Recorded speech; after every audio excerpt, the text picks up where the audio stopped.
நாகப்பட்டினத்துலேருந்து வேளாங்கண்ணி போனால் இதை மிஸ் பண்ணாதீங்க. அப்படி என்னடா சொல்ல போற அப்படின்னு கேட்டீங்கன்னா, ஸ்ரீ லட்சுமி இயற்கை அங்காடின்னு ஒரு கடை இருக்கு. அது எந்த இடத்துல இருக்குன்னு கேட்டீங்கன்னா, நாகப்பட்டினம் டு வேளாங்கண்ணி போற ரூட்ல பறவைங்கிற ஒரு இடத்துல தான் இருக்கு. அதே என்னது இயற்கை அங்காடி அப்படின்னு கேட்டீங்கன்னா, சிறுதானிய பொருட்களை கொண்டு கூழ் வகைகள், கேப்பங்கூழ், கம்பங்கூழ் இப்படி கூழ் வகைகளும் பாரம்பரிய நெல் வகைகள்ல இயற்கை முறையா விளைவிக்கப்பட்டு அதுல கஞ்சிகளும் செஞ்சு விற்கிறாங்க. இது நாங்க ஒர்க்குக்காக வந்தோம். அதனால மதிய சாப்பாடு சாப்பிடாம இதை பார்த்ததுனால ஒரு ஆசைப்பட்டு இதை நாங்க சாப்பிட்டோம். உண்மையா நல்லா இருந்துச்சு.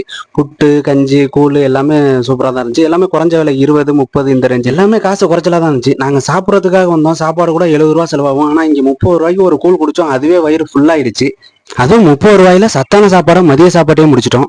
இங்க நம்ம சாப்பிட்றது மட்டும் இல்லாம நம்ம வீட்டுல போய் சத்தா செஞ்சு சாப்பிடலாங்கிற அளவுக்கு இயற்கையான முறையில சிறுதானிய பொருட்களும் விற்கிறாங்க. அதையும் நம்ம வாங்கிக்கலாம்.